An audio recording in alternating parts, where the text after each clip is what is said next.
nta n'umuntu wakurambikaho ibiganza naho yaba amaze kubitogosa bishyushye gute njya numva ngo bafite ibiganza bishyushye nta wakurambikaho ibiganza urumva ese undi ibyo biganza babarambika mbwira waba uri umusambanyi akakurambikaho ikiganza uri umujura abakonyi ni imikasiri bijya mu yindi ibyo rero byo kuvuga ngo numva abantu nyine ngo babivuga banabikora ngo barabakasururaho iyo mikasiro nyine ariko birabyo biteye ubwoba uba abantu ubashije abantu batwite kubera izo za deliverance abantu bafite babyariyemo abantu abanduye indwara nyinshi kubera ibyo baje badasambana ibyo batabizi bakaba ari bo babibigisha abanduriyemo izo ndwara abantu noneho bakuyemo umunabi avuga ati nimba ari kuri abimeze gukizwa reka nigumire mu kabari byose nkomeze nibera umupagani umva rero wabivuga ntiyanabivamo yarahereye ku murongo wo muri Bibiliya uvuga ngo mu minsi y'imperuka ngo umugabo umwe azashaka abagore 7 aravuga ati rero ati Imana irambwiye ngo umugabo wese uri hano afata abagore 7 ashaka noneho babane kuko turi mu minsi y'imperuka Yesu uwo mutipe rero ubu yahize ashaka abagore 7 babyaraho abana 8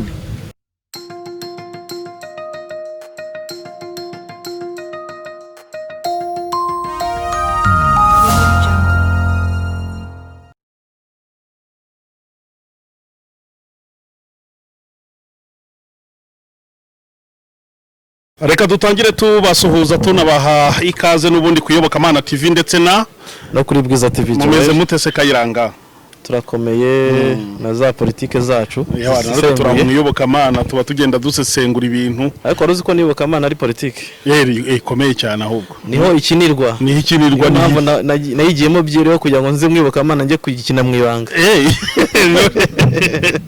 bizaze ko njye nyikina mu ibanga none nawe kwicaye imbere bazikina byinshi bavuga bafite n'ibyo batavuga bamubi cyane niko umusaza yavuga ngo nitwa mubi cyane political game niko tubyita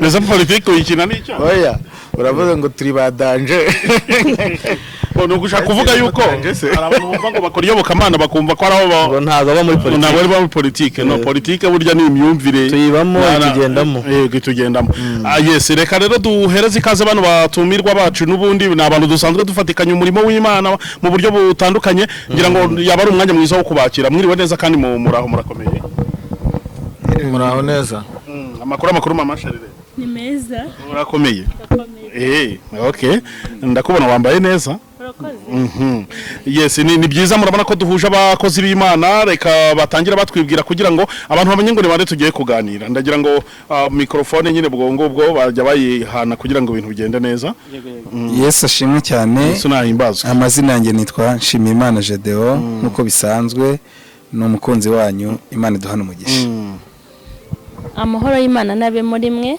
nitwa Mukeshimana Emeri itanzwe ku izina rya Mama Sharirene Imana ishimwe njye ni Habimana François tumaze kumenyerana ndi umupasiteri Yesu aduhana umugisha akaba n'umuhanuzi umurebyi ariko bose barareba bano Rwanda bose barareba muri bivuga bamenya bamenya barerekwa bamwe n'abinginzi abandi harya abinginzi n'abanyamasengesho birumvikana bagenda bingingira ibintu bitandukanye Mama Sharire umaze iminsi wingingira ibiki yuje mbona ukize mama kuvuye mu bintu byo kwinginga tu ari byo warumazemo iminsi ibintu ningingira ubundi ni ibintu bibiri ningingira igihugu ndetse n'itorero kuko utari mu gihugu ari mu itorero yego ubu si igihugu muri iminsi uri kugisabira iki ibintu mba ndi gusabira igihugu ni amahoro uko biri kose wambwiye ngo nambaye neza nuko turi mu gihugu gifite amahoro ubwo rero amahoro iyo hari ibintu byose biba bisa neza amahoro rero ni itorero ndi kubwira Imana ngo idukureho igisuzuguriro ese turi igisuzuguriro kirahari yego twatewe n'iki twatewe n'iki urundi urwanya itorero uzi utari satani ubwo uragira ngo avuge nde ese basitiyani cyangwa nde iyo uvuze ngo satani arwanya itorero satani abaheye satani kuko satani ari umwuka kandi umwuka uba ahantu henshi utanagenda mu bantu rega n'ubu bari hano agenda mu bantu mumbabarire ntabanyuremo ntabwo bishoboka ejo bundi zigiye inshuti Michel igira ngo cyagiye duhura n'iyobokamana nabwo yari yatubwiye ko abamarayika bavaho abantu bari bivuze ko n'Imana ibaho abantu bari na satani nuko rero abantu iyo bamuhaye urwahoro satani abagendamo kuko n'ubundi ntushobora kuzabona satani ari gukora ibintu nkawe akoresha abantu nta mahembe agira nta n'ubwoya nta n'umurizo anyura mu bantu yego ahubwo ntazatunyuremo ntazajya uremera kuba igikoresho mwabyumvishe ko Imana ikorera mu bantu na satani sekibi nawe agakorera mu bantu nyaboneka bantu biyobokamana ndetse na Bwiza ntimuzemere kuba abakozi ba sekibi umwanzi satani ngo bari mwebwe akoresha asenya itorero ry'Imana n'igihugu nkuko mama Sharirene abasaba amahoro tujye twemera kuba abakozi b'Imana. Yes, niko rero tugiye kuganira icyo tugiye kuganira rero tudashaka yuko turi buvuge ku bikomere abakristo bagenda bagira batewe n'abakozi b'Imana mu buryo butandukanye nkuko mu minsi yashize twakoze ikiganiro tuvuga cyane cyane ku bikomere abakozi b'Imana batewe n'abakristo icyo cyaratambutse noneho rero dusabwa n'abantu yuko twazakora rero ibikomere abakristo baterwa n'abakozi b'Imana ari nayo mpamvu ni byabaje na Bwiza dusanzwe dukorana kugira ngo nawe aze kumva ibyo abakozi b'Imana bakoreye abakristo ngo nagahoma munwa n'ukuri kose. Joel ntago byoroshye burya mu kinyarwanda bavanga hari abantu habari runtu ariko iyo bigeze mu bakozi b'Imana cyangwa se mu bintu by'Imana hakaba urwo runtu biba ari ikibazo gikomeye cyane kuko ubundi hari abakozi b'Imana cyangwa se hari Imana hakwiye kuba ibyishimo n'umunezero. Birababaje rero kuba mu nsengero hari abantu barara bibaza ati ejo nzanyura hehe barakuvuze barakwanga se hari amarozi hari abari kwiba hari abatera ubwoba iyo bibaye rero urumva Joel ni ikibazo gikomeye ibyo byose nibikomere Joel abantu bagiye bahura nabyo kandi bakabiterwa n'abagakwiye kubaruhura. Noneho rero hari ukuntu nabigabuyemo ingingo runaka kugira ngo abantu wenda babyumve neza tujye tugenda tudevelop ingingo imwe kuri imwe ni nabyo biri buza kudufasha neza kuyobora kino kiganiro. Hari ibikomere bishingiye ku buhanuzi abantu bahanuriwe cyangwa abakozi b'Imana bahanura, hari ikindi ibikomere by'inyigisho zipfuye, hakaba icya gatatu n'ibikomere ni ibibazo bibera muri deliverance harimo guterwa amada gushyirirwaho ibiciro bihanitse kugira ngo bagukorere deliverance ibyo byose bigiye biri mu bitera abakristo ibikomere. Icya kane harimo gutenga cyangwa guhana abakristo mu buryo bunyuranyije n'amategeko ukamugira igicibwa ugasanga abakozi b'Imana cyangwa abashumba bitaye ku ntama zitarwaye nyamara izirwara izo zagombye kwita zifite akantu hakazamo kwita ku ntama nyine nzima kuruta izipfuye niko navugaga hakaza ibyo kuromeje izifite akantu ngo ni intama nzima zifite akantu izo ntama nzima uri kuvuga nyine ntawamenya nyine nabyo ni ibikomere nyine birumvikana bari buze kubitubwiraho.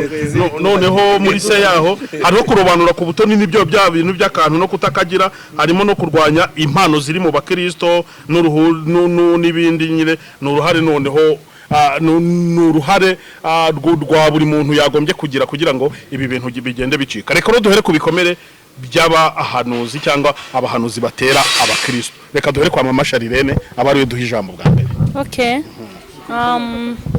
Uravuga ngo ibikomere ntabwo se turavuga abahanuzi cyangwa tuvuga abakozi b'Imana bafite inshingano muri rusange. Yego.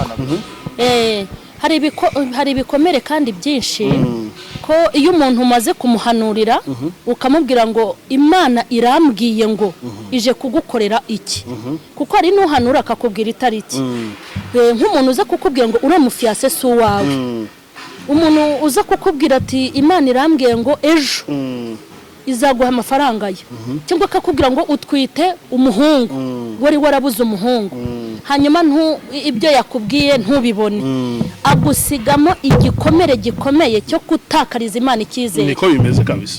Iyo umuntu rero utakaje icyizere cy'Imana icyo gihe n'ubuzima bwawe buba bumeze nk'ubuhagaze abakwishe mu buryo bw'umwuka. Yego.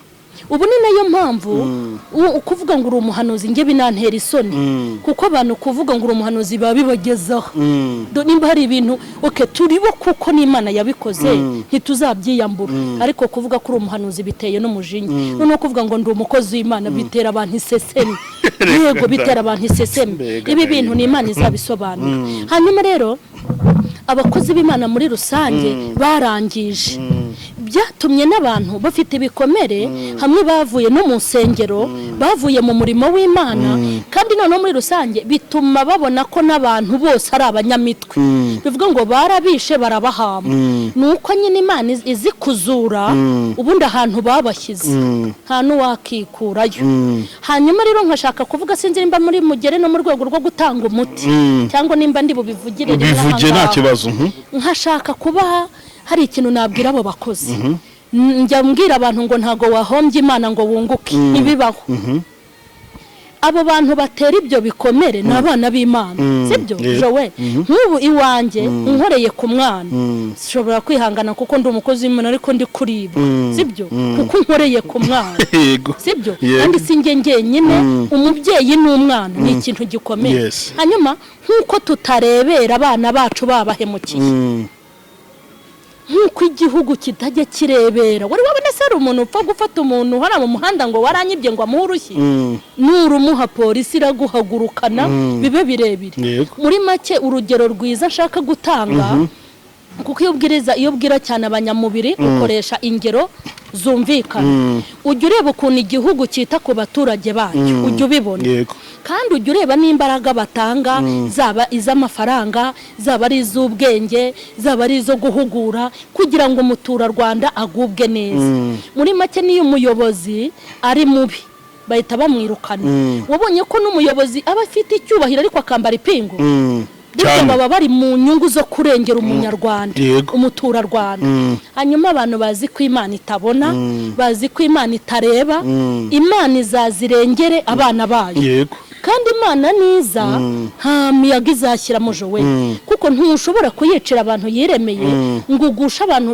yiremeye ubazinura Imana mbese ni nk'umuntu ufata inzira akajya kuzinura abantu ubutegetsi ibyo nawe ibaze bamufashe ukuntu bigenda bamufashe ukuntu biba bimeze ibyo ukajya abantu rero bari kuzinura abantu ubwami bw'Imana bari kuzinura abantu Imana bari kuzinura abantu impano z'Imana kandi ubu buhanuzi ni ngombwa ko bubaho nese abantu nibazi no kubuhanuzi bazaba bazinutswe na nyir'ubuhanuzi abantu nibazi no ku materaniro bazaba bazinutswe ijuru kandi intego y'Imana ku bantu bayo nuko bitazarangirira inaho ubwo rero nsoza izabakurikirana mu kuri kose Imana izabahakurikirana barayirumbirije barayisenyeye barayangirije ifite umubabaro no mu bintu bizatuma Imana ihaguruka iki kintu kirimo rero barye bari menge ari abahanga bajya kubaka ibyo bashenye kuko Imana si indorerezi mu bana bayo izazana inkoni zane n'ikibano niko bimeze reka twumve na Gideon icyo abivugaho reka mvuge yenda mpereye ku nkomoko y'ibikomere bizanwa n'ubuhanuzi impamvu ya mbere cyangwa inkomoko ya mbere y'ibikomere by'ubuhanuzi nibona mu kuba abahanuzi badakora icyo impano y'ubuhanuzi igenewe ubundi impano y'ubuhanuzi niyo kungura itorero niko ijambo ry'Imana rivuga atari impamvu yo kungura itorero ntiyarikuye no kubihari kabiri impano yakabaye umwanya umuhanuzi ahanura ahagaze mu cyimbo cy'umubyeyi uri mu bana ni Imana imukoresheje ngo ayihagararire rero ibi iyo abahanuzi banyuranyije nabyo kubera impamvu nk'eshatu zituma babinyuranya iya mbere ni iy'amarangamutima yabo kuko muzabyumva bavuga ngo umuntu ubyibushye bamuhanurira kujya mu Buraya kubona inzu nziza kujya muri Amerika imodoka ibintu nk'ibyo babona unanutse akamubwira ko urupfu ruje vuba rwose n'ibindi by'amarangamutima nk'ibyo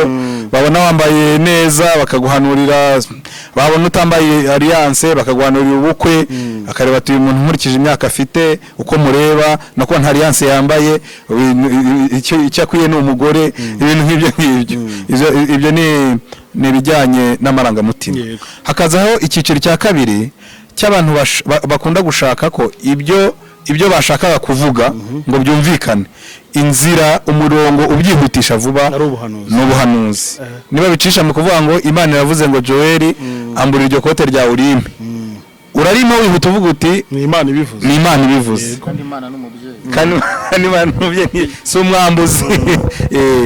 Iyo ni impamvu ya kabiri.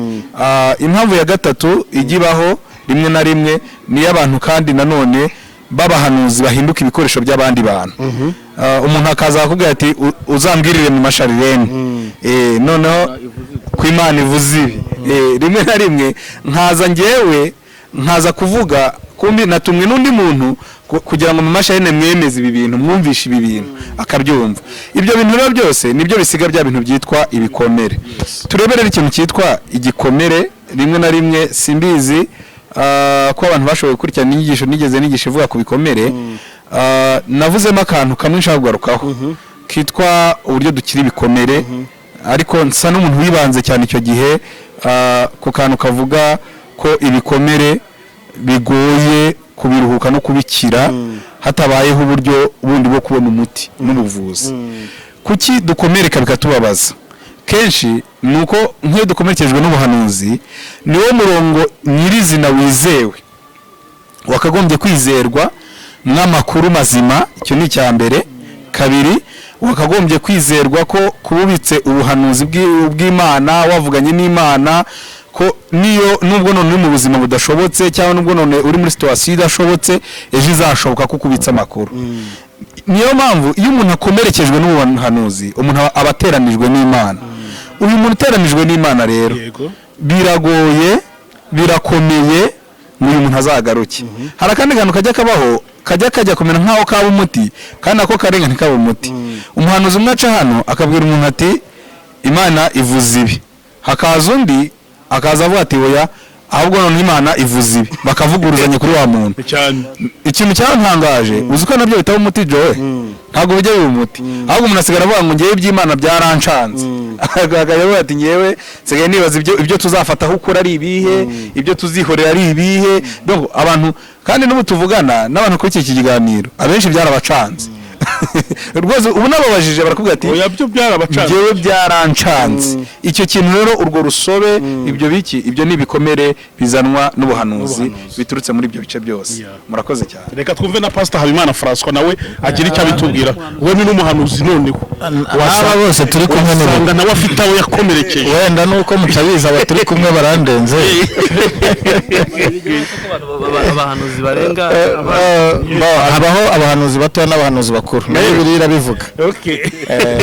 Uzasome Yeremiya, Yesaya, Ezekiel, ariko akana Elisa nagusanga ko harimo difference. Ubwo nabyo byaba icyigisho kindi. Aho rero ni naho haza kwibaza ese abo bantu koko by'abo bantu bose ni abahanuzi koko. Ejo bundi nabonye polisi yafashe ngo abantu bigira abapolisi cyangwa bigira abasirikari ariko atari bo. Ndetse ngo bakanadodesha n'imyenda bakaba bayambara ariko mu by'ukuri atari bo. No bahanuzi banza harimo no mu mwuka rero bazinjiye gutyo badoze imyenda y'abahanuzi. Mwibuka ko na Bibiliya bivuga tubafashe ngo hadutse ngo abana b'abahanuzi, abantu bigira abahanuzi mu gihe cya Paulo nibagiwe bitwa bande, ni mu byakozwe n'intumwa abandi bavuga ngo turakwiruka mu izina rya Paulo, twumvanye Paulo. Aba murabazi ariko nabo ibyago bawe nabyo urabizi. Niyo mpamvu mama Sharene yavuze ko utakora ku bana be ngo akure kugende gutyo. Abaturage b'ijuru utabakoraho gutyo ngo Imana ikureke ugende uko wishakiye. So nabyo rero bibamo, nimuze gufata ko bose abari abahanuzi b'ukuri. Hari abaseseye, Bibiliya iravuga ngo harimo abantu baseseye rwihishwa muri mwebwe kugira ngo batatu umudendezo w'abana b'Imana. Ntabwo rero abantu bose bigira abahanuzi ari abahanuzi, kuko hari igihe hatukwamo nkuru umwe akora amakosa bikitirirwa abo bahanuzi. Nubwo hari n'abahoze ari abahanuzi b'ukuri, aho nacyo nyongereho bavangiwe, baftaye umurongo. Ni nk'abadezata, ni nk'umusirikare wahoze mu gihugu, noneho ibyo bintu agashaka kubyiyitirira, akagenda agakora amakosa akiyita umusirikare kuko azi uburyo igisirikare gikora, azi amaterime yo mu gisirikare. Ndetse uwo umudezata ateye ubwoba kuruta uwabyiyitiriye, kuko dezata uyu wahoze mu gisirikare akabivamo, ibintu byo mu gisirikare byose ageze gute arabizi. Rero cyangwa se nongere mbivuge muri ubu buryo, nk'umuntu wari umusirikari ariko ahanganye n'inyeshyamba, inyeshyamba zikamubohoza, zamubohoza akagenda akazikorera, akagaruka ari inyeshyamba ariko yarahoze ari iki, ari umusirikari. Rimwe na rimwe kuko abantu bamuzi mu gisirikari bakabyitirira igisirikari, ariyo mpamvu ujya wumva abantu bavuga bati ayo makosa yabaye ntimuyitirire igisirikari cy'iki runaka cyangwa se cy'igihugu runaka, nta makosa yakoze ku giti cye. Ntago rero aya makosa turi kuvuga hano ari bwitirirwa abahanuzi b'ukuri b'iki b'Imana, kuko minisiteri y'ubuhanuzi ni minisiteri ya kabiri muri minisiteri z'Imana, kuko Bibiliya ivuga ngo itorero ry'Imana ryubatse ku ntumwa n'abahanuzi. Icyo turi kurwanya ni ibiri negative, ni ibipfuye, ni ubuhanuzi bupfuye, ni ubuhanuzi busenya. Tukiri rero ku ibyo bikomere byatewe n'abahanuzi, harimo no gusenyuka kw'ingo, harimo no gusenyuka kw'ingo. Ingo nyinshi zarasenyutse ziciye ko bamwe bahanurirwa ko ari Imana yavuze ngo babane, abandi umuhanuzi akaza agahanura ati wa mugabo ubusambanyi bwawe Imana iraburambiwe, nta n'ibyo kandi ntabwo ari kumwe n'umugore, ari kumwe n'umugore ati umva ntabwo Imana ibeshya, ubwo ibyo bavuze ni ukuri.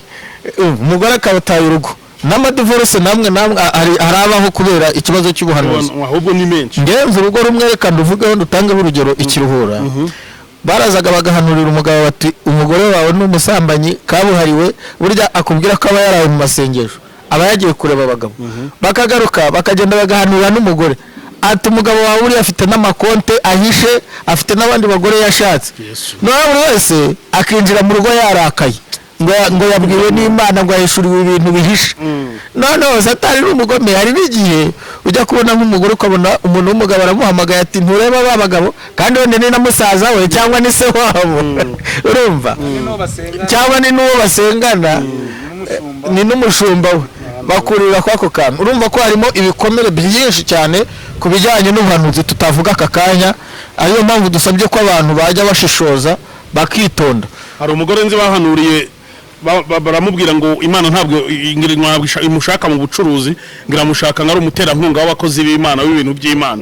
Aragenda agurisha iduka kinkayori ikomeye cyane yari afite, arayigurisha, amafaranga yaha abo bakozi b'Imana nyine babihanuriye bajye gutangira urusengero, byaje kubageza kuri divorce. Urumva abantu bafite ibikomere. Iyo nkuru yaravuze ndayiziho cyane, ni umudamu yacuzaga mu mujyi afite kenkayori, noneho baraza baramuhanurira bati Imana ntigushaka muri kenkayori, irashaka ko yagurisha amafaranga ukayashora mu murimo w'Imana.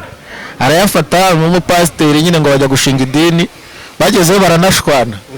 Noneho umugabo n'umubabaro mwinshi ukuntu aya mafaranga yari yaramuvunnye, bari muri demarche, muri gahunda za divorce k'umugore we yabaye ikirara.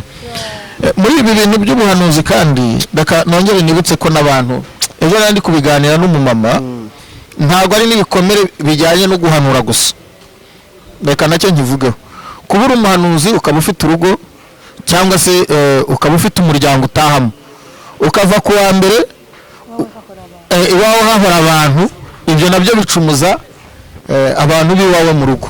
Bita abana bitera n'abapasiteri benshi baba bakunda kwigira ibyigenge ibintu biri aho, kubera ibikomere baba baragiye bahura, bajya kurya abashyitsi, bajya kuryama muryame mu ntebe muryame abashyitsi bararyama hariya, batagira babyumva gutyo bakavuga ko nanjye nakomeretse kuko ndubona ko pasiteri ndabizi hano mageze ndikinjira, reka natwe nta kibazo komeza n'icyo babizana.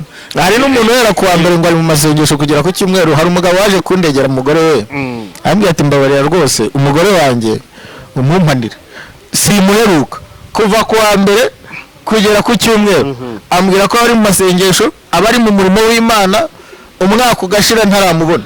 None se nashatse umugore, nashatse ishuka, aturumva ntababaye, nicyo nagahinda ahubwo. Urumva rero naho ngaho harimo ibikomere mu bundi buryo bujyanye n'imibereho no kutita ku zindi nshingano zibareba. no mu rero muze kuvuga no ku bandi batari abahanuzi gute abakozi ariko aho nahise oya tukiri kuri iki nashatse kuvuga ntabwo ari abahanuzi gusa bakora iryo kosa ryo kutita ku bindi bibareba nk'inshingano harimo cyangwa bakomeretsa abantu batumva ko twanibasiye abahanuzi kuko ngira ngo n'ubushize wakoze ikiganiro kivuga kuntu hari n'abantu bakomeretsa abahanuzi nabyo ngira ngo hari ni ikindi agikoze nyine ngira ngo wenda tugiye ku cy'abahanuzi wenda sinzi icyo kintu cyaje sinajye kurikiye ubundi umuntu akwiye kuba umuhanuzi ari n'umuntu ukomeye umuhanuzi akwiye kuba ari umuntu ukomeye ntakwiye gukomeretswa ntakwiye gukomeretswa urumva nicyo navuga ariko cyane nkaba wenda nkabwira pasiteri ku bintu yaravuze wenda asa nkaho ntabwo igitekerezo ubundi pasita wenda mpereye kugira ngo yimbuze cyo kuvuga ngo umuhanuzi ni umuntu ukomeye ni ukuvuga ngo impamvu abantu benshi bakomere kuri narebye usanga bizerera mu bahanuzi akumva ko umuhanuzi amubwiye ukuri iyo ikaba intandaro yo kuba ushobora gusenya urugo rwawe ushobora kubura akazi kawe ushobora kwirukanka ku kazi umuntu ashobora kuzabubwira rwose njye ndabizi hari abo byabayeho kuvuga ati ugomba kuva kuwa mbere ujya gusenga akazi wakoraga ukabura akaretse cyane kandi wa muhanuzi niwe uzakubwira ati ntaburaye uzakubwira ati nta sukari ihari isukari utayimuhara guhanura ibibi so ni byinshi nizuvuga ngo harimo intambara nyinshi ariko umuntu afite experience yo kuba yaragiye abona ibintu byinshi cyane pastor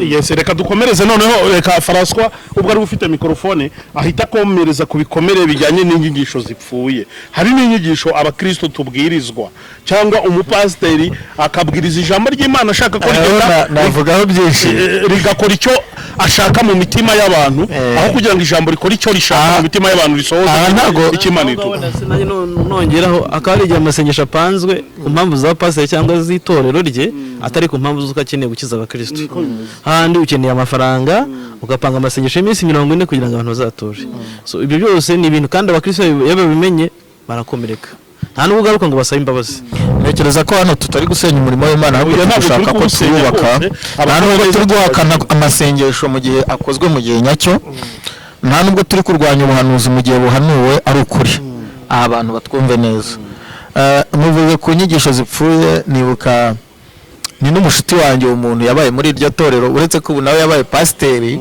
reka nawe kumuvuga izina yabaye umuntu ukomeye cyane idini rimwe yabayemo ry'umugabo umwe wari uturutse i Burundi ubwo abantu bamuzi barahita babimenya inyigisho yarahereye ku murongo wo muri Bibiliya uvuga ngo mu minsi y'imperuka ngo umugabo umwe azashaka abagore 7 aravuga ati rero ati Imana irambwiye ngo umugabo wese uri hano afata abagore 7 ashaka noneho babane kuko turi mu minsi y'imperuka uwo mutipe rero ubu yahize ashaka abagore 7 babyaraho abana 8 yatandukanye nabo afite abana 8 nyuma yaje kumenya ukuri nyuma nyine ariko yarabaye mu icyo kintu cy'ivangirwa abagore 8 yaratunze abagore 7 abagore 8 no kuvuga ngo umwe yamubyaho abana 2 agenda kuri rya jambo nyine rivuga ngo mu minsi y'imperuka abagore 7 bazajya ku mugabo umwe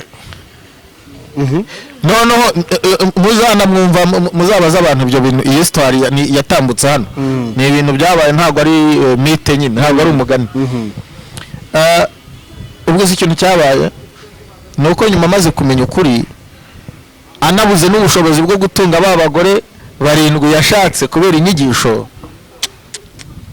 wumve arimo igikomere cya mbere kuri ba bana babyawe ku mugabo umwe washatse abagore 7 arimo igikomere cya kabiri kuri ba bagore batawe umuntu amaze kumenya ukuri ibikomere bafite kubera inyigisho zigize gute zipfuye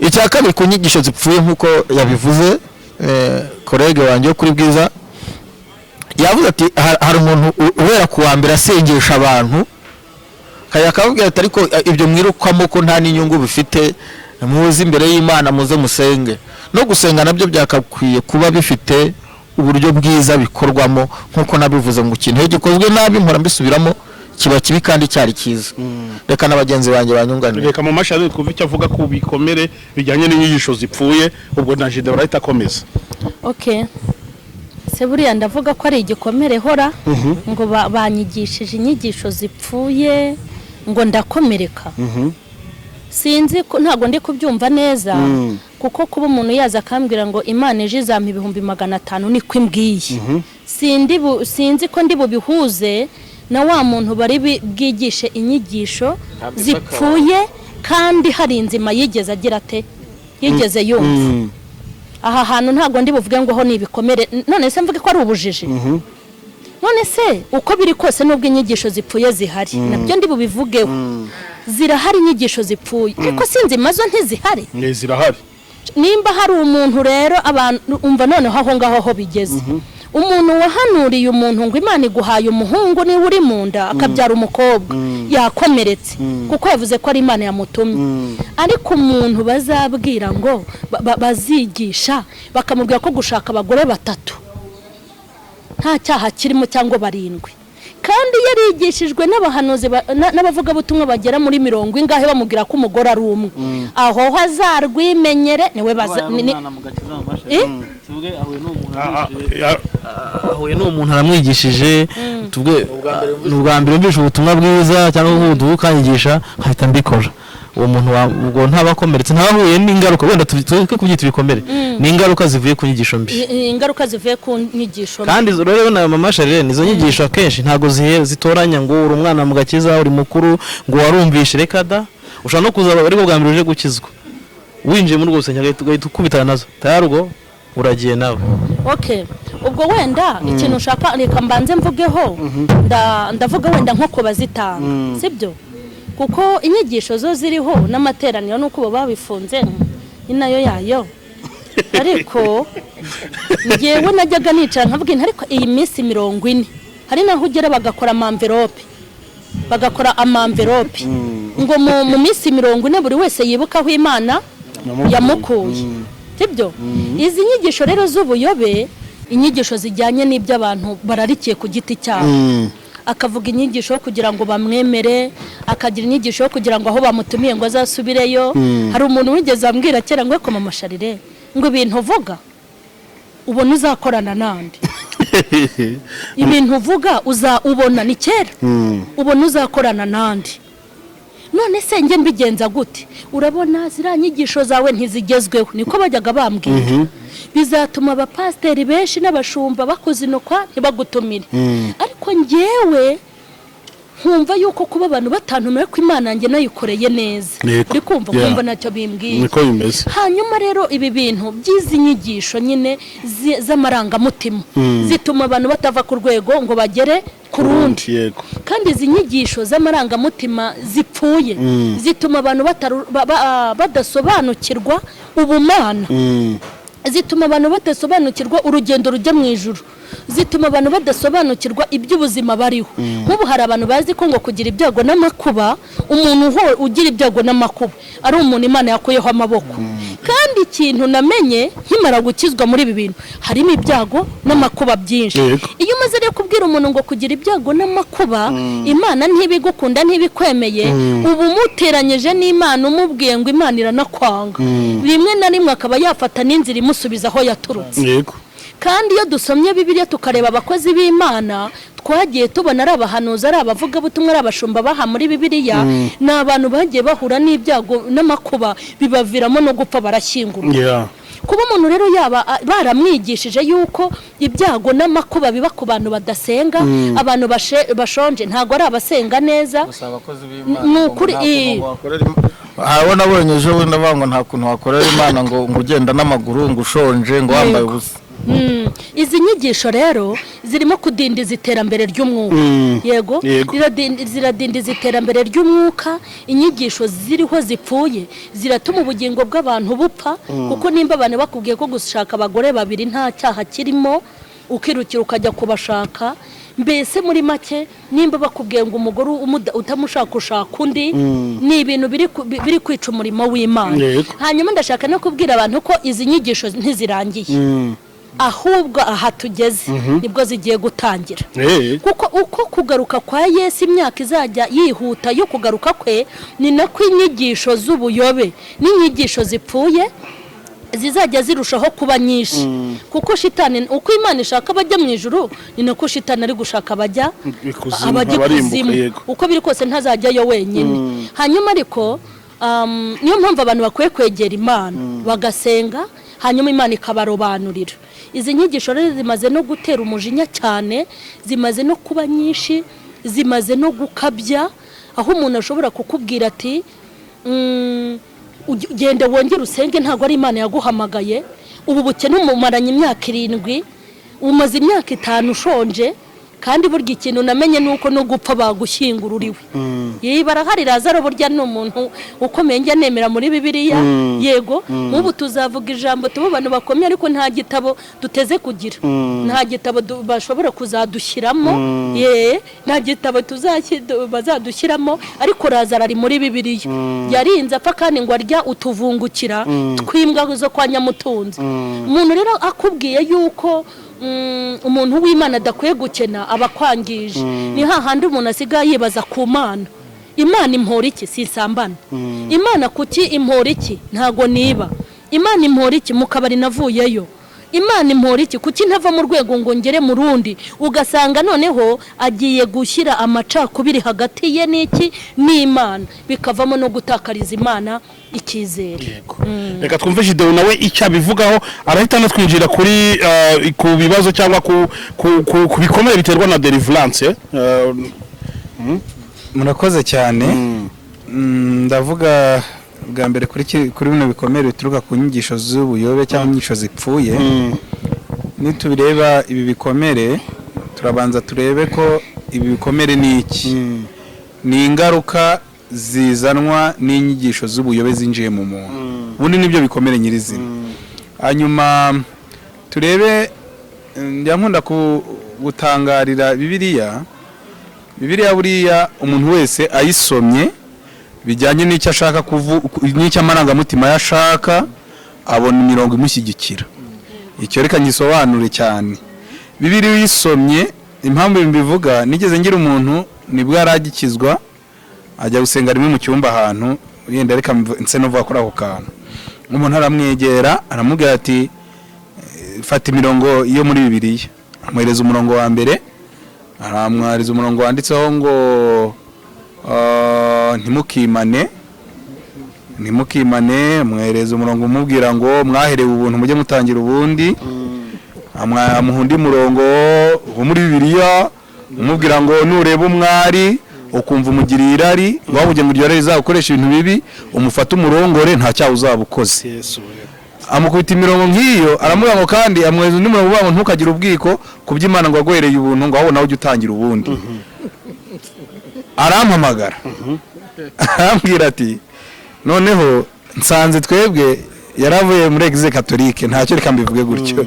Aramubwira ati nsanze twebwe burya Bibiliya ntagatifu ari nyirisitu, mwebwe Bibiliya yanyu ni ubusambanyi gusa. Arambwira ati burya nawe nizeye usoma ibintu nibyo wirirwamo nibyo ukora, burya ntangara y'amasezerano y'abarakore ngo mwaraye, ntangara y'amasezerano ngo mwagiye mu butayu, burya bo mujye muri ibi. Mu by'ukuri uyu muntu yarayobeye ku nyigisho zipfuye. Ndamwegera, mfata Bibiliya ntagatifu, ya mirongo nawe nyimwerekamo.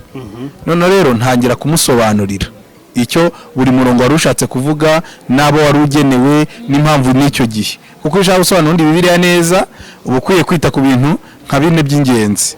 Uba ukwiye kumenya audience cyangwa ababwirwaga, ukamenya igihe cy'icyo gihe cyabo, ukamenya geography cyangwa imiterere naho bari baherereye. Ikindi ukanamenya neza aba bantu amateka yabo kuva kera nayahe, kuko ari ibintu byinshi abantu bajya bayoberamo. Rimwe na rimwe uzakunda kubibona inyigisho nyinshi z'ubuyobe, abashaka cyane kuzapurika bajya bibanda cyane kwa ziranzandiko za Paulo. Kuki bazibandaho rero? Nyamara Petero yageze asobanura, aravuga ngo zirimo ibiruhije. Niko yavuze. Yaravuze ngo hari zirimo ibiruhije gusobanurwa. Kubera iki rero? Inyigisho za Paulo yagendaga buri gace akabwira ibihwanye nuko bateye. None rero tugiye kubizana rimwe na rimwe, ukabizana nta bundi bumenyi bifiteho, uraza ahubwo bikaba uburozi. Inyigisho rero z'ubuyobe, reka nsindagira iki, ni uburozi bwinjira mu bantu, ari nayo mpamvu zigira imbaraga. Ndavuga nk'ibintu bibiri bitubangamiye none. Icya mbere, tubangamiye n'abantu baretse imirimo badakora, bavuga ngo basomye Bibiliya, Imana ibabwira ko mu yandi magambo ko bazajya basenga ubudasiba. Nigeze mbibaza umuntu ejo ndamaza nti ko uvuga ngo Imana yakwiye gusenga ubudasiba ko yongeyeho ngo mwiyiriza ubusa. Ubu waba mu buzima bwo guhora ubusa none niba ubisomye wicamo igice umurongo urangiza kuko Bibiliya iravuze ngo musenge ubudasiba mwiyiriza ubusa. None umuntu ava kwa mbere mu cyumba cy'amasengesho nimugoroba akarara mu cyumba cy'amasengesho akamara icyumweru abana ntibamuzi yagiye mu masengesho none akubwira ngo ubwo yapuritse ijambo ry'Imana kuki se iryo kwiyiriza ubusa ko batarishyira bazamara ukwezi atarya ndebe. Rero bene utwo tuntu abantu bagenda bafatamo comoramo umurongo umwe bakawigisha abandi nta bumenyi banamufiteho. RGB ndayishimira cyane yanashyizeho umurongo avuga ati veterineri niba atajya kuvura itungo atarize ni nabyo byiza ko umupasitoro witwa ko ayoboye abandi agombye kujya mu ishuri akiga teoloji ukamenya ibyo uza kubwira abantu. Yego ukiraho byo kwiga hari n'abantu bize bafite inyigisho z'ubuyobe kuko baba kumanipira psychologically urumva bagucarenjinga mu mutwe. Hari nk'abantu bajya bumva nk'ikibazo cy'ubuntu bakacyumva nabi ngo ni password yo kutwemerera gukora ibyaha. Hari ni kare mu kanya ibyo twaganiraga abigisha Imana yo mu bitekerezo ubwo nabyo ni ibindi ikindi wenda hari ahantu nari nageze ariko hari akantu nari gusorezaho nk'ubu hageze nk'umuntu uze kwigisha abanyarwanda ati mujye munkurikirana kuri iyi radio cyangwa kuri televiziyo kavuga ati birabujijwe kurya imboga sibyo kurya karoti kurya imbuto sibyo kandi uzi n'ukuntu turi gusaba muri iki gihugu turi kwigisha abantu imirire myiza sibyo kurya ahubwo akababwira ati mujye murya inyama nyinshi siko mushyiramo mukoreshe n'ubuto bwinshi urumva aje kwica none uwo muntu n'ukuri pe nzi ko yakora ikiganiro rimwe bagahita bamwambika ipingu kuko ari kwica ubuzima bw'abaturage ari kubabuza intungamubiri z'imboga n'imbuto n'ibindi badutegeka no kunywa amata n'ibiki none ari kwigisha kurya amavuta menshi n'inyama nyinshi kugira ngo dupfe n'ukuri kandi n'ubwite bamwambika ipingu bakaza no gusibanga ibyo yavuze. Noneho rero aba bantu bari gutanga izi nyigisho barimo kudashyiramo intungabugingo kandi burya nababwiye ko leta ireba umubiri Imana ikareba ubugingo niko bimeze siko hanyuma rero ntago bizarangirira aho nyine iyo shoje ngiye mbabwira yuko izabakurikirana intungabugingo ntibari kuzishyiramo kandi urumva nizo zikenewe. Utu tuntu bari kwica ngo abagabo bashyiramo abagabo babiri mujye muzana aya ngaya barimo kwica ubugingo bw'abantu b'Imana. Ubwo rero ko leta itagirebera ni nako Imana itazarebera abafite izo nyigisho zigize gute izo nyigisho zipfuye. Yego reka nsubize ikibazo cya Faranswa abantu bataza kubyumva nabi Faranswa bakumva ko abantu bize teoloji ari bo babi nawe siko yavuze cyangwa se nabo beza n'ibiki reka mbisobanurire gutya hari inyigisho z'ubuyobe tuzisanga mu bice bibiri. Hari abantu bayobya abandi kubera ikintu bagamije runaka reka mbere kuri andi bize kubera ikintu bagamije bazi ukuri none we akima abandi inzira buriya hari akantu kigeze kabaho kameze nk'urwenya abantu baravuga ngo buriya ngo ushatse kumenya iby'Imana neza ngo wazana ngo padiri pasiteri na shehe ngo kabahuza ngo bongo nibo ngo bakubwira iby'Imana ngo batabwira abantu bajya kugwa bragaho bakagatera brage ariko nikimvuga rero kubera inyungu z'abanyabwenge bamwe na bamwe bashobora kuzifashisha abo ni intumwa za Satani niko Bibiliya bita kuva na kera hose. Bibiliya igenda ibadekrive ikagaragaza ko abantu ari intumwa za Satani ariko umubare nyamwinshi w'abantu bayoba no kuba mu bintu badasobanukiwe. Ngewe njya nkunda kubana n'abantu mu bijyanye n'ibintu by'ijambo ry'Imana tugategura inyigisho atari kubwiriza tukigana inyigisho z'ijambo ry'Imana ariko naje gusanga hariho icyuho cyuko umuntu ashobora kuba amaze imyaka 20 yigisha ijambo runaka wajya kuri mubaza nyirizi nawe uburyo arishyikira n'uburyo abyumva ugasanga ntabyizi gusa iyo bimujemo abivuga uko abyumva. Ibi rero nibyo nari mvugiye mvuga ngo ni byiza ni na byiza cyane ko abantu bagira umwete wo gukunda ijambo ry'Imana no kurisobanukirwa bakabona uburyo ki barisobanurira abandi kubera icyo kintu cy'inyigisho zipfuye. Hanyuma ikindi rero nicyo mama Charlene yaravuze avuga ngo Imana izabakurikirana. Twibukiranye iki kintu burya umuntu wayobye yenda akareba ku muntu witwaye nabi akamukurikira, tubare aciye ahantu abonye umuntu anywa inzoga nawe arayinyweye, yenda abonye umuntu usambana nawe arasambanye, atandukanye n'umuntu wayobeye ku ijambo ry'Imana umuntu yamuteze. Aba bantu batega abandi ijambo ripfuye, aba bantu baba babishe ku buryo umuntu niyo ugiye kumubyutsa birakugora, kuko usanga abitse imirongo myinshi yagwiriyemo. Noneho wajya kumubwira ati Bibiliya ivuga gutya, aho bati nyamara ariko na Bibiliya ivuga gutya, Bibiliya ivuga gutya nyamara Bibiliya ivuga gutya, aho bati ibyo sinabyemera, nabyemezwa n'iki. Nicyo rero twari tubivugiye tuvuga ngo ntabwo aba bantu bazakira Imana. Yego bazayikira. Noneho rero wahita utugira ku cya deliverance noneho sasa rero. Ni ibikomere cyangwa yes, ubundi deliverance ni iki ubundi? Deliverance ni ijambo ry'igifaransa, mu kinyarwanda ni ijambo ryitwa kubohora cyangwa kubohoka, reka mbyite gutyo nibwo ryumvikana. Noneho rero abantu benshi kubera inyungu z'ibyo bari bagamije ngo bayobye benshi banze kurishyira mu kinyarwanda. Kugeza uyu mwanya n'umuturage utarigeze umenya gusoma no kwandika azi ijambo deliverance, donc ntumubaze w'abandi icyo bivuze. Icyazi nuko afite umuntu uzamuhamagara ngo nkuderevure agamwe ati ngo nkuderevure, ubwo ibyo buryo bazamuderevura ntubimbaze. Ariko reka turebe deliverance icyo Bibiliya yivuzeho. Usomye Yesaya 61 niho Bibiliya igaragaza ibintu bya deliverance cyane. Yavuze Yesu Kristo naza, iravuga ngo azaza aje gutangaza umwaka w'imbabazi, abwira abantu ko imbohe zibohotse. Ngiyo deliverance ubundi y'ukuri. Deliverance y'ukuri yakabaye iyo kuza kubohora abantu mu bubata, abantu bakabohoka bw'ibyaha, abantu bakagira ubuzima muri bo. Ntabwo deliverance y'ukuri ari byo muri iyi minsi abantu nirwo bakora byo gufata abantu bakabambika ubusa ngo bari kubasiga amavuta, byo kubaryama ngo bari gushyushya imirambo ngo risa ngo yashyuhije umurambo, ngo munwa ku munwa, izuru ku zuru, ngo n'igitsina ngo ku gitsina, ngo bari gushyushya imirambo. Ibyo abantu bari kwirwa babikora kuko banabyishyura bakanabicira abana amafaranga. Deja ibyo bintu byose ntabwo ari cyo ikiri deliverance cy'ukuri, ni ikintu cyitwa kubohoka. Ni nacyo iryo jambo mu kinyarwanda risobanuye, ni nacyo Yesu yaziye ngo aze atubohore twese. Turashimira Imana ku bwa deliverance nziza yakozwe na Yesu. Amen. Okay. Nta wankoraho njyewe hoya njyewe, ariko baba baderevura ibiki se ubundi umuntu ubundi iyo bari kuvuga ngo munwa ku munwa ko biri kose, ubundi iyo umuntu akijijwe neza sibyo, yari umusinzi akabiri, yari umunyabyaha muri rusange, yari umunyabyaha akava mu byaha, kandi yamara no kuva mu byaha akarwana urugamba rwo kutabisubizamo.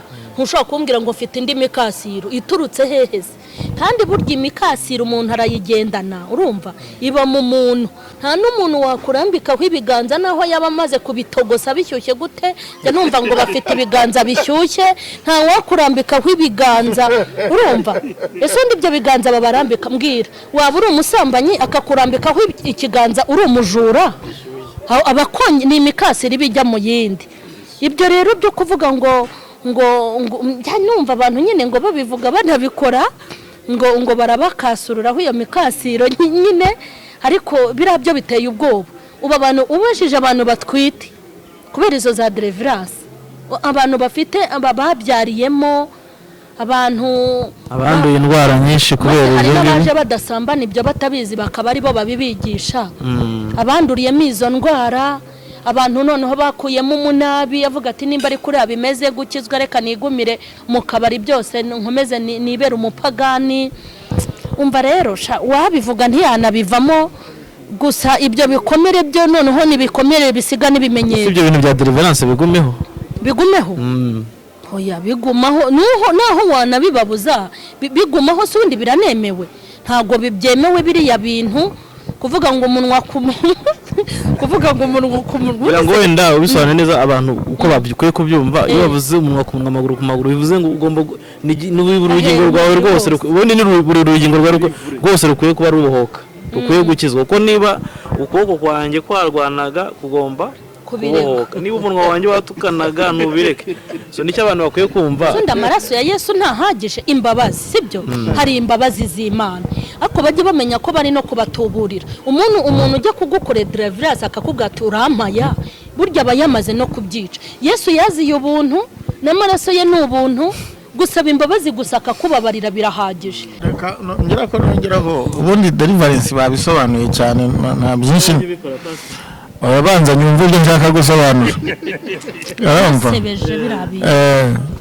Uko sinzi ibyo ushaka kuvuga nkora. Oya, ubundi deliverance ni ijambo ryumvikanye n'aba ariko ritari ribi. Ubwo se nta bantu kubohora niyo njye ahantu nkabwiriza abantu bakihana ubundi ariko binyuze muri njyewe kuko bibiliya ivuga ngo muzagende ngo abazemera ariko cyazana kirimo abantu bakwiye no kubabumva ubundi nuko twita twigira Imana aho kugira ngo tureke Imana ize muri twebwe. Wowe uti muze mbasengere babahore aho se hari n'ikibazo uretse gato mubwire bivuga ngo rimwe na rimwe umva publicity bivuga ngo ni igiterane Joel ngira ngo yajya nazivuga ni igiterane cyo kubohora kubona imigisha kuri imikasiro.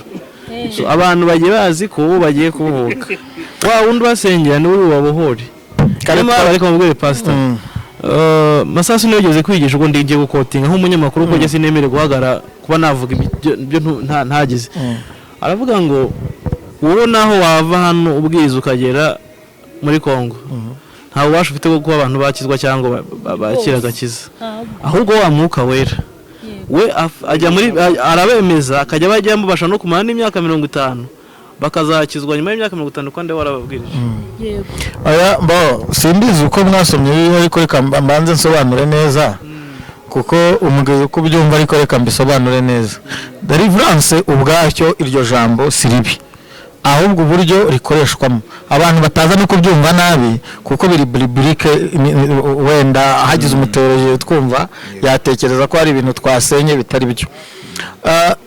Ubundi nk'uko yabisobanuye bivuga kubohoka cyangwa se kubohora turi kugendana. Iri jambo kubohora ubundi ni umuntu waruboshye. Ese umuntu abohwa n'iki? Niki cyamuteye kuboha? Mbere na mbere ikintu kituboha ni ibyaha n'ingaruka zabyo. Aha ibyo bintu bibanze byumvikane. Igikenewe rero mugani wanyu ntabwo ari uko kuryama ku muntu cyangwa n'ibindi. Ahubwo igikenewe ni iki no kumumenyesha ni iki kibohora abantu. D'abord ikintu kibohora abantu ni ijambo kandi ninde? Ijambo ni Kristo. Kuko Bibiliya iravuga ngo muzamenya ukuri kandi ukuri muzakubwirwa n'iki nuko mwaguteza amatwi mwumvisha. Ntabwo umuntu ashobora kubohoka d'abord atari yabanza kumva. Kuko mbere yo kubohoka urabanza ukumva kuko hari no kubohora mu buryo bw'ibitekerezo mu buryo bw'imyumvire. Ntubwire ko n'abantu benshi baboshye mu buryo bw'imitekerereze mu buryo bw'imyumvire noneho bakabona kubohwa mu bundi buryo.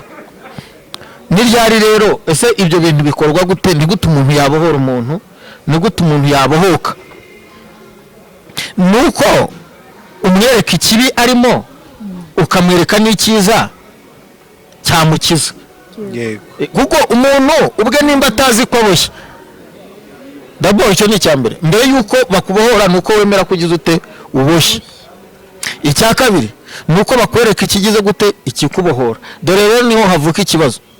Bababwira ko ikibohora ari bo ariko nta muntu ubohora undi.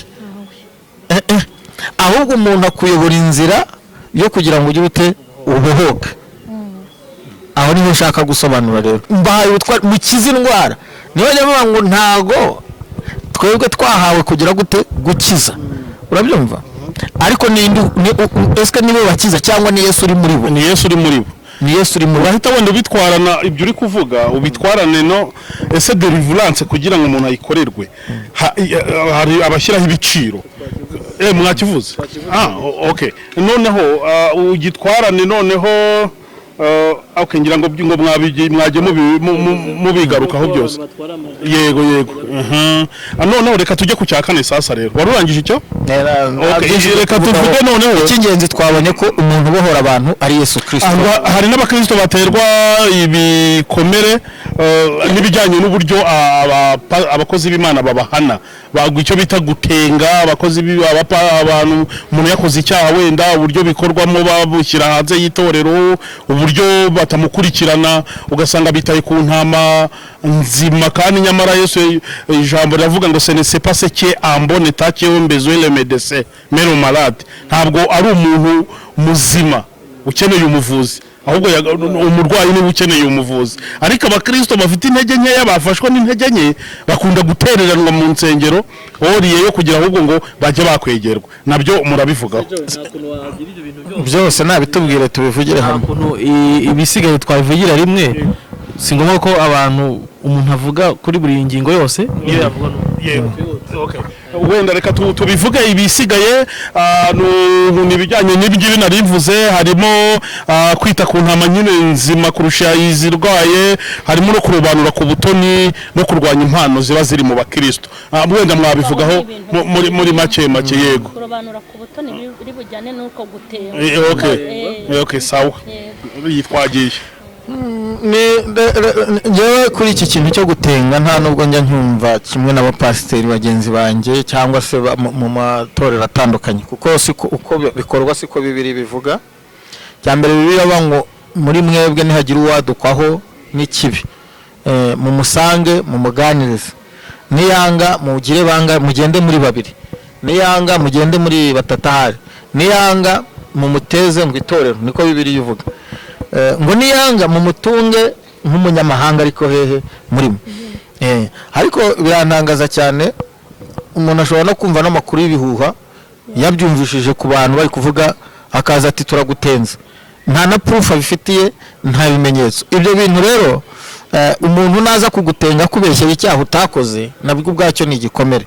Icya kabiri reka tuvuge koko ko anagikoze aje kugutenga ategeza nabanza no kukwegera ngo akumenyeshe ikosa wakoze nimbo ananiwe kugukonversinga kukubikumvisha aza n'undi mugenzi we nkuko Bibiri bivuga procedure zose za Bibiliya uko zibitegeka ntazikore byange bikunde azaterwa igikomere kuko urusengero ni nk'umuryango urumva kukwirukana mu muryango ni nko kukugira igicibwa byange rero bikunde uyu muntu uciwe mu muryango bimusigira igikomere kandi akanacibwamo mu buryo budasobanutse. Ikindi mwari muvuzeho wenda kugira ngo twihute kurobanura ku butoni bitewe na kashe ibyo nabyo ni cyangwa se n'izindi mpamvu runaka hari n'abarobanura ku butoni bitewe n'aho bakuriye imiryango aho bavutse ibintu byinshi ivangura ishingiye ku bintu bitandukanye. Byange bikunde mu abakristo bamwe ibyo nakita complexe d'infériorité na complexe de supériorité bamwe biyumvamo ko baciriritse nabandi bumva ko ari ibitangaza ibi ndetse no kuraba bagira ibitangaza nabyo bigakurura ingaruka yumva ko ashobora gukora ikintu icyo ari cyo cyose mu rusengero kandi ntagire umuntu ugira icyo agira ute umukoraho wa wundi rero nawe abaye victims washyizwe ku ruhande byanga bikunde n'igikomere kuko complexe d'infériorité iba yamaze kuba igikomere hari n'igihe itera trauma igatuma abantu banga n'urusengero. Ikindi mwari muvuzeho cya nyuma ngira ngo ni ikihe icy'impano mu rusengero nicyo nyine kare twavugaga ugihuze wenda Joel yakivuze unagihuze kuba hatabaho kurera impano z'abantu ahubwo ashaka kuzikenera ari uko uzibonye mu bantu so nacyo gihuze harimo na byinshi n'ikiganiro ubwacyo kinini ariko reka nkivugaho bikeya. Icyambere impamvu abapasiteri babikora cyangwa se n'abandi bakozi b'Imana kurwanya impano z'abandi nuko bataba bashaka ko za mpano zabo za nyungu zabo zihungabana. Ni kuvuga ngo runaka atangiye kuzamuka ejo yantwara abakristo ntibikirisha abantu ntago bakira abo kujyana mu ijuru ahubwo nabo kugira ute kwizanaho. Abantu ntibakira intama z'Imana ni intama zabo wenda muri terime ibasha kumvikana. Abantu bababonyemo igishoro cy'ubuzima bwabo aho kubabonamo nk'abagenzi bajya hehe mu ijuru kuko ntiwagatinye ko undazamuka ngo amenyekane ngo kugira ngo wenda ngo inyungu zawe zigire gute zidahungabana. So icyo ni kimwe nacyo ubwacyo bizatera igikomere kuri wa mukristo washakaga kuzamuka, washaka gukorera Imana, kuko nagira icyo avuga bazamurwanya. Ikindi cya kabiri kuri icyo warumbajije uvuga uti se babona impano mu muntu bakayikoresha mu gihe bayikeneye gusa ariko batarigeze ba-expectinga mbere, nacyo ni igikomere. Urugero ari icyigisho nigishije mu minsi ishize kwirinda kuko hari igihe umuntu akugira igishoro cye bitewe n'ibyo ashaka kugeraho. Urumva impano y'ubuhanuzi kubera ko abona abakristo bari kugenda bamuvaho, ndavuga nk'urusengero n'urugero, akegera abahanuzi bamwe na bamwe akanabateza kuvangirwa, akababwira ati muhanure kuri iki ngiki kugira ngo aba bakristo batagenda, cyangwa se kugira ngo abantu baze ari benshi mu rusengero rwanjye. Ibyo nabyo ni ibindi, cyangwa se umuntu akaba afite n'impano runaka, wenda reka tuvuge nk'impano yo kwakira abashyitsi. Mbere hose iyo mpano ntibibungabungwa, ariko kuko agiye kugira abashyitsi, kuko agukeneye akaba aribwo akumenya, ariko ntazi aho utuye, ntazi ubuzima ubayemo. N'ibyo bibazo numva nicyo nabivugaho. Ikindi wenda nashakaga kuvuga nsubiye inyuma aho ngaho, ngo gutengwa nibyo birakorwa ariko bigakorwa mu buryo butari byo, kuko gukorwa bwo bigomba gukorwa. Gutenga iyo umuntu bagushyize inyuma y'itorero bishaka kugutera kugaruka cyangwa bikagutera kwisubiraho, ariko habamo kurobanura ku butoni gukabije. Ndetse simbona ari no gutenga, mbona ari no kwica, kuko ntabwo ari ugutenga, ubu basigaye banica. Kuko nimba umuntu akoze ikosa sibyo akaba akosheje koko, ujya ureba nta muntu ujya wifuza ko umwana we yava mu rugo, niyo ari ikiraro urakomeza ukamugaburira. Ntago ndabona umubyeyi wanze kugaburira umwana ngo kuko ari ikiraro, aramutuka ariko akabimuha. Nimba ari ukumuheza kugira ngo yisubireho, habaho no kumukurikirana nkuko wagiye ubisobanura. Nimba kukuzwe n'umuntu ujya kumva ngo yatenzwe, nta n'uwamuganije ngo amenye icyo yazize.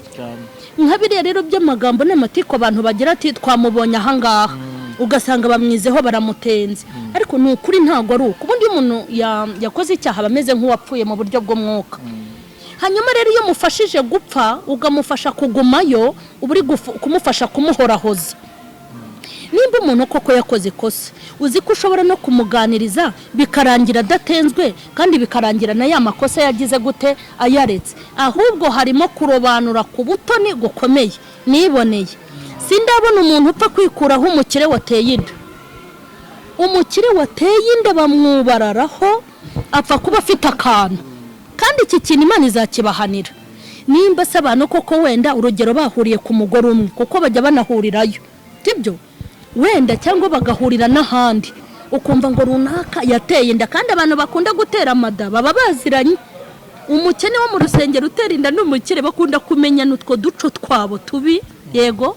Noneho kumva ngo runaka yateye inda baramutenga kuko ari umukene, ariko runaka yateye inda ntibamutenga kuko ari umukire. Ni igikomere gikomeye ndetse kinababaje cyane, kuko nimba ari abantu koko bashaka kugorora ibintu, umukire n'umukene bose bajye bagira gute, bajye babahana kimwe. Ahubwo usanga wa mukire we banamusanze bakanatega bakamusanga iwe, bakanamuganiriza ati tugiye kureba ukuntu tubyorosa. Uko borosa ibyo bakire ariko bajya borosa n'ibyo abakene. Kurobanura ku butoni mu buryo bwo gutenga ni ibintu bimaze gukabya, kuko urebye abakire batera inda cyangwa bakora andi manyanga, bakanywa n'inzoga, bakanabafata ni benshi, ariko ugasanga harimo kurobanura ku butoni, ugasanga abo bakire ntawe ubakoraho, ntawe ubatenga, barahari ni benshi, ariko ugasanga bamwe ba rubanda rugufi nibo bari guhiniraho. Twamubonye ahagaze ku kabari, ibyo byonyine bakaba baramutenze kuko nta kintu amaze, ni nko kubahuhura. Ariko uwo babonye ahagaze ku kabari bakamutenga kuko ari umukene, ariko uwo bafatanye mitsingi ari kuyinywa cyangwa n'indi nzoga we ntibamukoreho. Ubwo rero ibintu byo kurobanura ku butoni, reka mparenge, ndashaka kuvuga ku kintu cyo kuzimya impano. Ibi bintu byo kuzimya impano byonyine twabanje kureba n'umumaro wazo.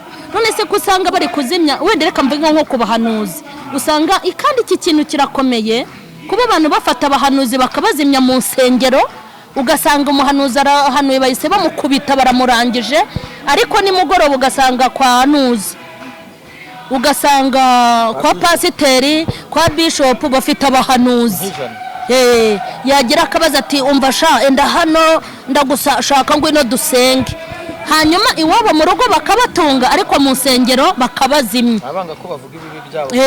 Ikindi iyo umuntu ari umunyamubiri mu rusengero byo ni ibintu bizwi, hanyuma akabona umuhanuzi atangiye guhanura atavuga ati ubu ni njyewe, kuko uba uzi ko nta kibazo ufitanye n'Imana wareka ikivuga mu bantu bayo. Ubwo rero ni nk'ibyo byose nyine nta muntu uzarwanya Imana ngo nayimwihorere. Hanyuma kurobanura ku butoni abantu ntibabicikeho kuko bimaze gukabya, aho umuntu ashobora kurwara akamara amezi 7 mu bitaro ntihagire umuntu umugeraho, ariko umukire yamara kurwara gripe yonyine, yarwara gripe nyobozi yose nyuma y'amateraniro ikajyayo. Iyo ni ukuri kurobanura ku butoni byo birakabije, abantu nibihane rwose. Umuntu agapfusha umwana akabura umushyingura, umuntu agapfusha umugabo ntibaze kuko ari umukene, ariko umukire yapfusha nyirakuru ufite imyaka 100 bose bagahurura. Ibyo bintu byo kurobanura ku butoni mu bikizwe nakora izikaziririmba buri kigoro ariko n'ukuri zikaririmba buri nayo mwijuru. Ni birebire ndumva tuzada bisubiramo, ni birebire n'ukuri kurobanura ku butoni ni ibintu byafata umwanya munini kuko bimaze kuzana n'indi ntera.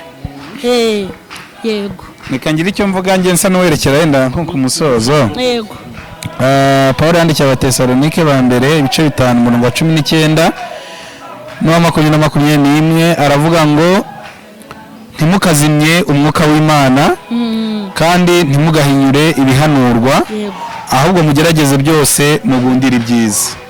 Ndashaka kuvuga kuri no jambo ngewe nko muri conclusion ngakura utuntu twose tukaduhuza.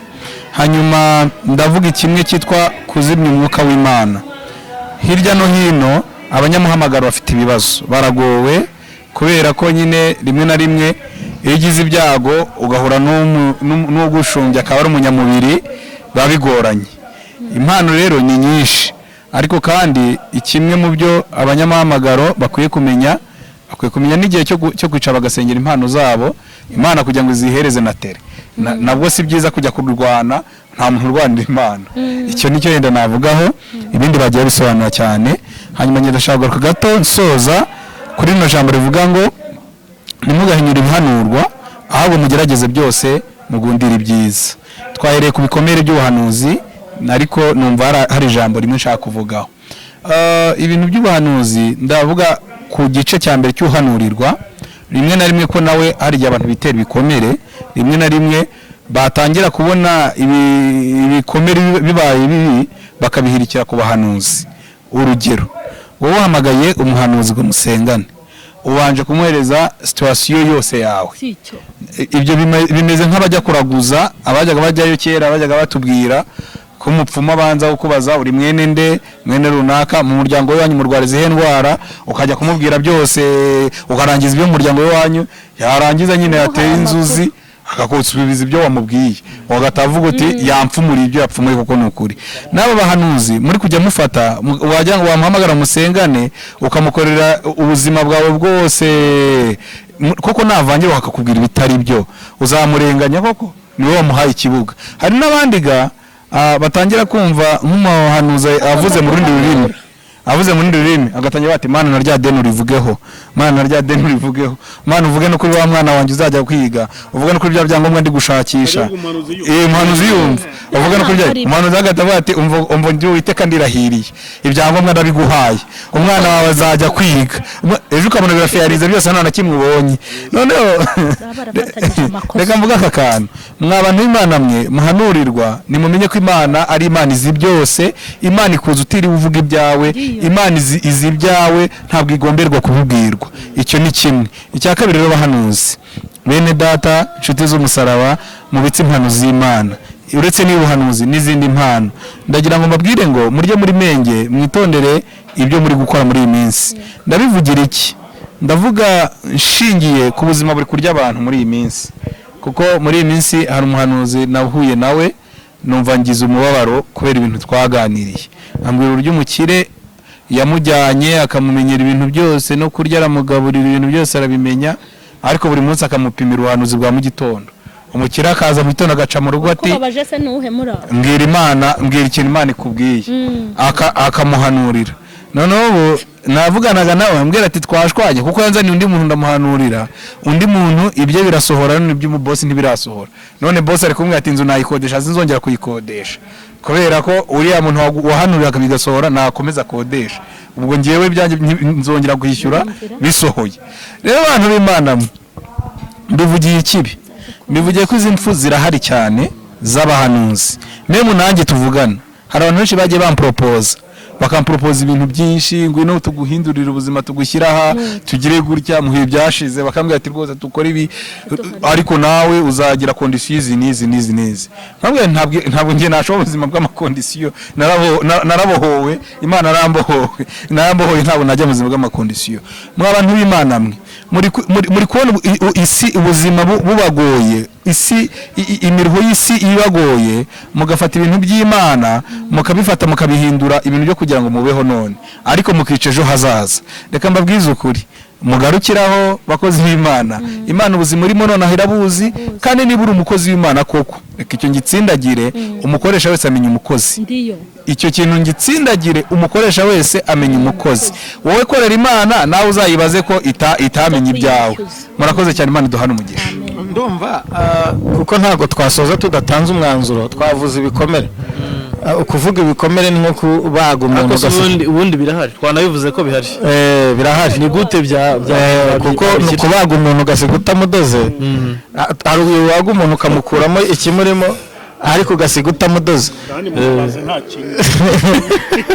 ariko rero reka tudodadote kadushyire mu inshinge tugire dute dusigeho alcohol ndashaka kubwira abantu ko aho ibintu birengeye ari naho birengurirwa ndahera ku bakomerekejwe abo bakristo bakomerekejwe aho ibintu byarengeye ni naho birengurirwa bishaka kuvuga iki bishaka kuvuga ko aho wakomerekeye niho ugomba gukirira nubwo mu nsengero ariho mwakomerekeye no mu bahanuzi no mu bandi bakozi b'Imana batandukanye ariko Imana ko igifite 7,000 bitarapfukamira Bayali ari nayo mpamvu turi ahangaha kugira ngo tuvuge ukuri kuko atari ibyo ntago natwe twitwa abakozi b'Imana cyangwa se abana b'Imana muri rusange icya kabiri kuri aba bantu bakomeretse nuko hakiri ibyiringiro kandi Imana ariyo yomora imitima y'abantu ndagira ngo nguhumurize nkubwiye ko Imana ije kukomora ibikomere byose wagiriye mu rusengero